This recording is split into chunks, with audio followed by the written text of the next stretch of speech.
everybody, and welcome back to Uncovering Sexual Health. Today we're going to be talking all about STIs. So come along with me and let's get learning.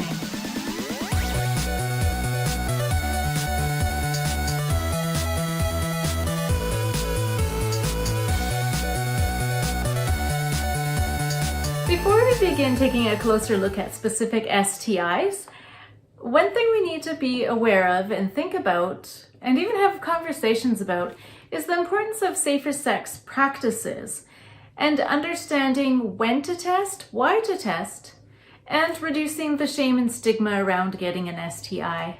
The way to reduce stigma around STIs is, say, if you're in a new relationship or you have a new sexual partner, is just to talk about STI testing history and when the last time you had an STI test was.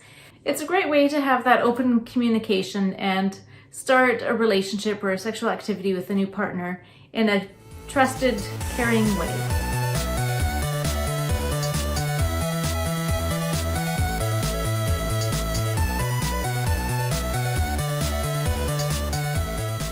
Frequently asked questions.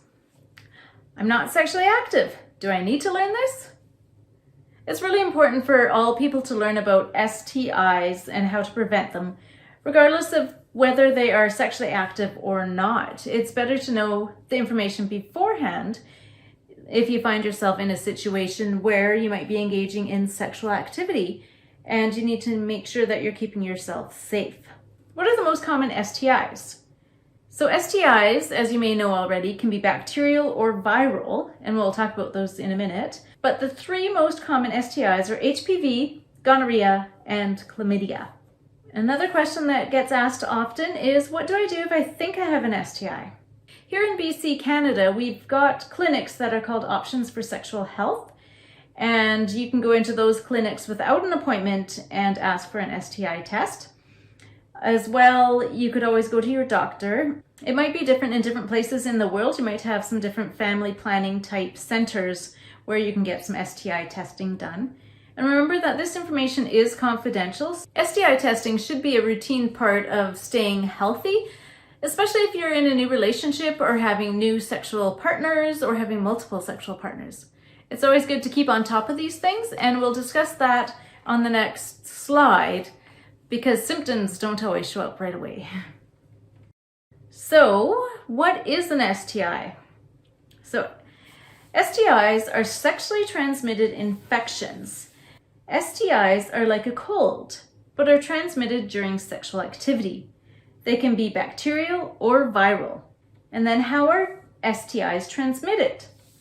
STIs can be spread between people through bodily fluids such as vaginal, penile, or anal fluids, through blood or skin-to-skin contact. And bacterial or viral? So STIs can be bacterial or viral, so caused by bacteria or caused by a virus. This just describes the microbes that are involved. So bacterial STIs. The three common bacterial STIs are chlamydia, gonorrhea, and syphilis. As you can see on this document here, chlamydia and gonorrhea are both transmitted through bodily fluids such as semen, pre-ejaculate, vaginal fluids, and anal fluids, where syphilis is a skin-to-skin contact transfer. And the symptoms for all of these STIs is often there are no symptoms, or the symptoms will show up 2 to 4 weeks later. So the symptoms for chlamydia are abnormal discharge, pain, or trouble urinating. And sometimes this can be attributed to other things. So lots of times people may not know that they have an STI because they think it might be something else. For gonorrhea, the symptoms occur most often in the penis. So there'll be abnormal discharge and pain or trouble urinating. And then for syphilis, the symptoms are painless sore and a non-itchy rash. So a lot of the symptoms from STIs, many of us wouldn't think much of. We might just think, oh, it's just kind of an irritation, or, oh, it must have been when I was doing this, or maybe it's my new laundry detergent if you have an itchy rash. So anyways, for testing, testing for chlamydia and gonorrhea are either a urine test or a swab, and the swab would be, say, in the vagina, anus, or on the tip of the penis. And for syphilis, the testing would be a swab test or blood. So if there was an open sore somewhere, the doctor would just kind of swab the sore and see what the microbes are in there. And the treatment for all of these is just antibiotics. So you go on a round of antibiotics and then you're good.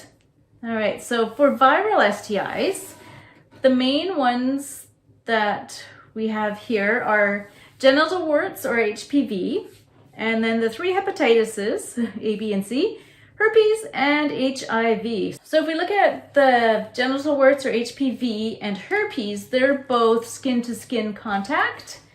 For hepatitis A would be fecal and oral transmission. Hepatitis B is the fluids, so semen, pre-ejaculate, vaginal fluids, and anal fluids. And for hepatitis C, it's blood transmission. So if you had an open wound and somebody else had an open wound, that's how you can contract hepatitis C.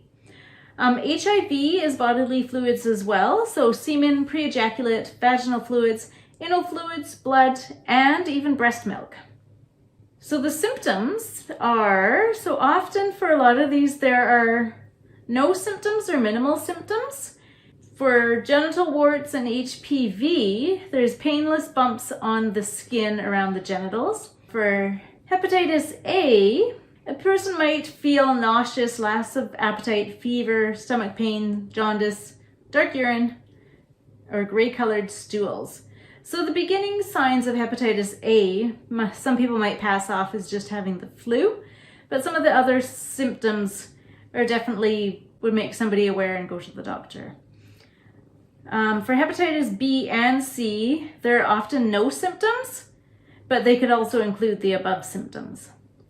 And for herpes, so there's itching, burning, or tingling sensation, or painful sores and blisters. And then HIV, it often starts off with flu-like symptoms, headaches, muscle aches, and joint pain or swollen glands. Testing for all of these, so for genital warts and HPV, it's just a visual exam, and the doctor will give you a cream to help reduce these symptoms. For hepatitis A, B, and C, the testing for all 3 of those is through a blood test.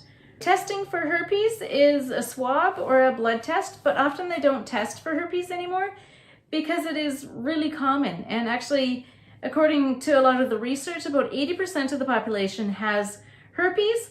However, the majority of the population don't have breakouts. So we might have herpes and not get the cold sores around our mouth, or we might have herpes and not get sores in the genital area.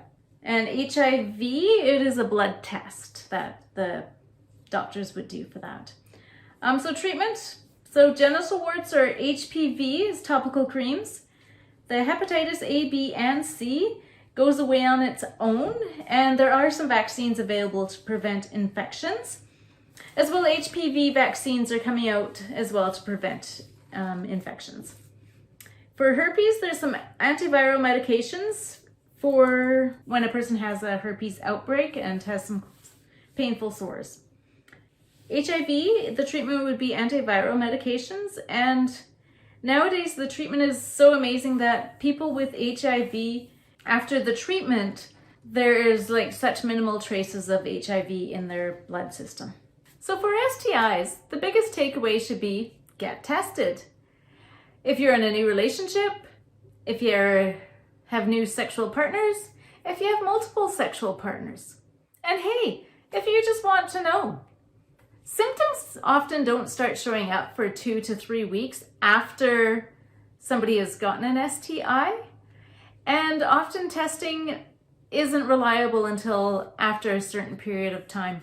I'm going to leave a link down below to the Smart Sex resource because it has all of those time frames in it. I've just pulled up some of the key information from the Smart Sex resource to share with you, but there is a lot more information about when the symptoms appear and when is a good time frame to get tested. There's a lot of different factors in keeping yourself safe. So thanks again for joining me today, and stay safe and sex positive.